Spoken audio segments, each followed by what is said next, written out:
¿A qué edad comienza el sueño de ser asiriólogo? El sueño de ser asiriólogo, como lo has dicho tú, comienza hace mucho tiempo, realmente. Yo era pequeñito. Yo creo que conocí por primera vez la Mesopotamia, la cultura de Mesopotamia, cuando tenía apenas 3 o 4 años. Y eso fue porque en mi casa había unos libros de historia universal. Pero de estos libros, solo en mi casa se tenían los primeros dos. Entonces, la historia, para mí, empezaba en la prehistoria y terminaba con los hititas. Entonces recuerdo, con 3 o 4 años, hojear estos libros y ver, ni siquiera leer en aquel momento, de las civilizaciones de Egipto, de Próximo Oriente Antiguo, de Anatolia. Y también recuerdo copiar las inscripciones en jeroglífico o en cuneiforme, entonces hasta antes de aprender a escribir el alfabeto latín. Y eso creo que de alguna forma me ha marcado. ¿Por qué decides especializarte en lengua sumeria y lengua acaria? La filología es algo que siempre me ha interesado. El estudio de las lenguas realmente sería la lingüística, pero la filología es el estudio de los textos. Lo que conocemos realmente de la lengua sumeria, de la lengua acadia, más que la lengua en sí, porque no la hemos escuchado nunca por ningún hablante, son los textos que nos dejaron. Y eso justamente es lo que siempre me ha interesado, desde joven, por así decirlo, y desde luego el comienzo de mis estudios en la universidad. Y sobre todo, lo que me interesaba era el aspecto gráfico de estos textos, o sea, la escritura. Y por lo tanto la escritura cuneiforme, como tú bien sabes, como has estudiado cuneiforme también conmigo, es muy interesante y siempre capturó mi atención. ¿Qué son los textos administrativos y por qué decides dedicarte a estudiarlos? En la documentación mesopotámica hay varios tipos de textos. Tenemos texto administrativo, claramente, pero también textos de literatura, de religión, textos legales, de todo tipo. Los textos administrativos son muy influentes simplemente porque son muchos. Es una parte muy importante de la documentación cuneiforme y diría que constituyen un 85 o un 90% de todos los textos. ¿Por qué son importantes y por qué me interesan a mí? Porque aunque la literatura nos regala muchísimas emociones y nos deja entender muchísimo del mundo de la antigüedad, los textos administrativos nos dan una faceta más correcta, más común y corriente de la vida de las poblaciones mesopotámicas. Nos cuentan de lo que hablaban, de lo que comían, de lo que comerciaban, de cómo se llamaban y de sus ocupaciones, a qué se dedicaban, cuánto cobraban, si es que cobraban. Entonces todo esto nos ayuda muchísimo a reconstruir muchas facetas del mundo antiguo. Y no solo de las personas influentes, no solo de los reyes o de los poderosos, por así decir, sino también de la gente común, que al fin y al cabo es la que construye la historia. Y gracias a estos textos administrativos podemos reconstruir no solo la historia económica de estas poblaciones, pero también la historia social e incluso parte de la historia religiosa, la historia cultural y mucho, mucho más. ¿A qué textos pertenecen tus primeras traducciones? Una pregunta interesante porque realmente no te sabría decir. Depende que interpretamos como primeras traducciones.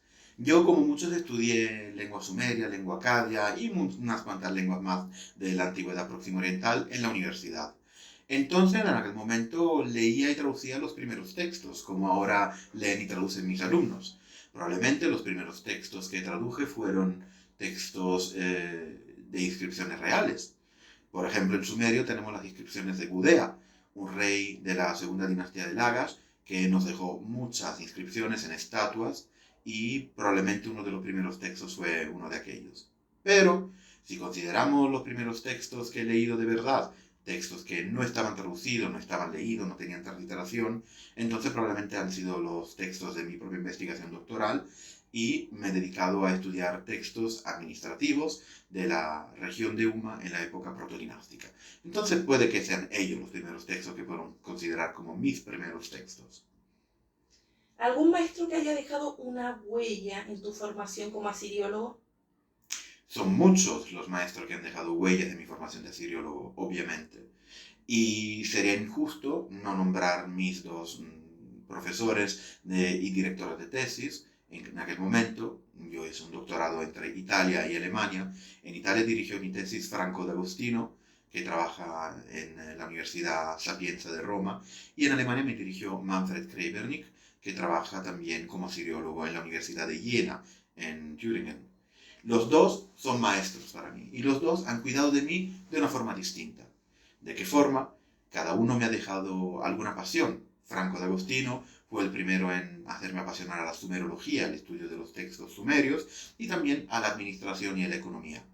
Manfred Krebernik me abrió un mundo de gramática del sumerio como no lo había estudiado nunca y también me regaló algunas pasiones como por ejemplo la onomástica, que es el estudio de los nombres de toda esta gente que aparece en los textos administrativos. Y luego tenemos muchos maestros más que igual ya no viven y que solo viven en los libros y en nuestro corazón cuando estudiamos los textos. ¿Algún periodo preferido en la historia de Mesopotamia y por qué? Mi periodo preferido en la historia de Mesopotamia es el tercer milenio.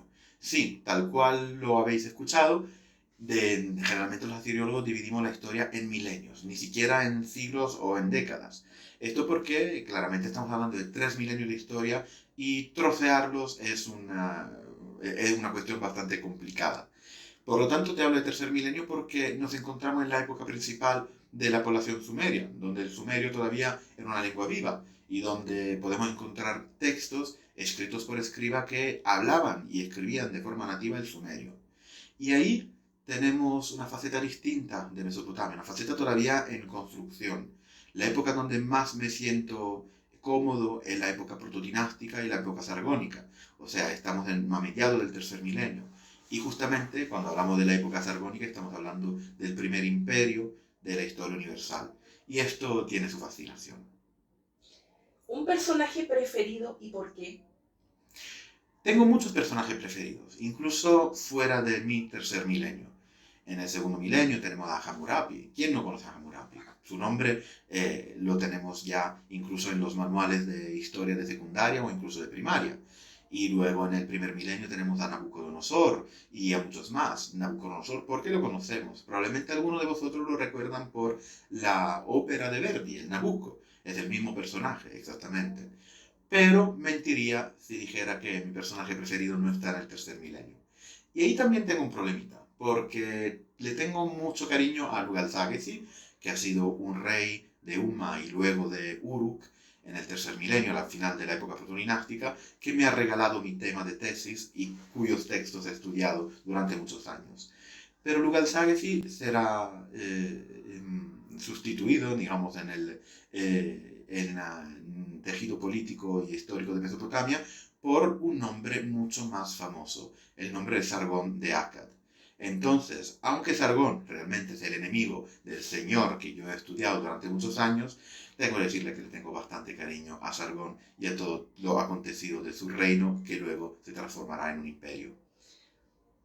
En Levíticos, incluso en los 10 mandamientos, leemos sobre ciertos códigos legales para el pueblo hebreo. ¿A qué se deben las similitudes de estos códigos legales con otros códigos legales de Mesopotamia? ¿Será la Biblia la precursora de los códigos legales en el mundo antiguo? Esa es una pregunta muy interesante. Te voy a contestar de forma un poco larga, tal vez, porque voy a empezar por las clases de acadio que estoy dando en este momento en la Universidad de Chile. A mis alumnos les hago leer muchos textos en acadio de varios periodos, de varias épocas, de varios géneros, y uno de estos también es el Código de Hammurabi.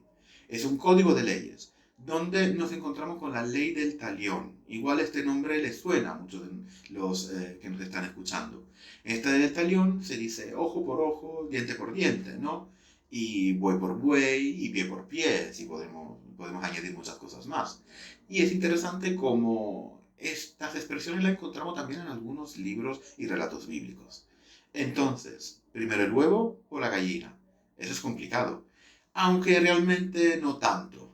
Si ponemos la cronología de los dos textos, o de los dos relatos, y de los varios relatos que podemos encontrar, realmente estas leyes aparecen por primera vez en el Próximo Oriente Antiguo, ya en el segundo milenio, si hablamos del Código Hammurabi, pero podemos también hablar de épocas precedentes, ya en el tercer milenio, tenemos códigos de leyes, el código de Urnamo, por ejemplo, y luego el código de Lipit Ishtar, que nos dan una impresión parecida en algunos casos de las leyes del Próximo Oriente Antiguo.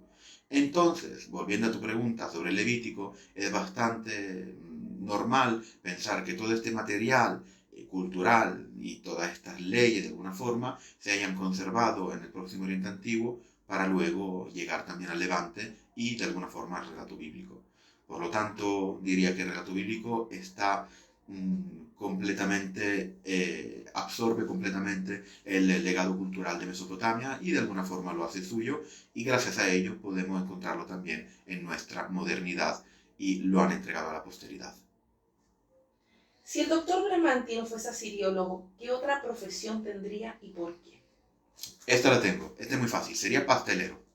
Aparte de ser pastelero, que es algo que realmente me gusta mucho, también tengo otros intereses académicos.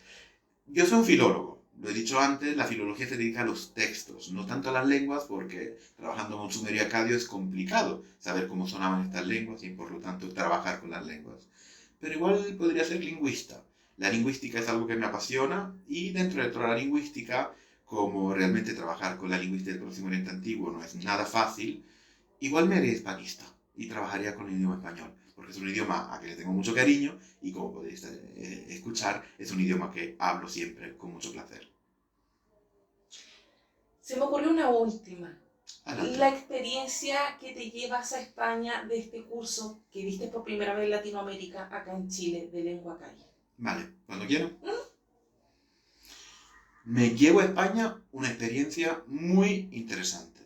Una experiencia de clases llenas, repletas de alumnos, como nunca me podría esperar, ni en España ni en ningún otro lugar de Europa realmente. Estuve dando clases en muchos lugares en el mundo y en Latinoamérica en general me encuentro con un público mucho más amplio. Esto se debe a dos cosas probablemente. Primero, porque son temas que no se tratan tan a menudo aquí en estos países, en Chile, donde no me encuentro ahora, pero también en Argentina, en Brasil o en Perú, donde también estuve dando clases. Y por lo tanto es normal, diría que, un acercamiento del alumnado masivo en comparación con lo que encontramos en Europa. Y lo segundo es un interés por algo que está muy lejano del alcance de la gente de estos países. Se percibe siempre como algo lejano en el tiempo, en el espacio y en la cultura también. Y por lo tanto creo que genera cierta curiosidad y siempre tengo mucho interés en debatir estos temas con el alumnado y también de alguna forma en quebrar ciertos falsos mitos sobre el campo del Próximo Oriente Antiguo, sobre las civilizaciones de los sumerios, de los babilonios, y es muy entretenido efectivamente ver cómo respuestas distintas pueden venir de alumnado que al parecer podrían ser parecidos sino iguales y que al final te dan completamente otra experiencia. Muchas gracias. De nada.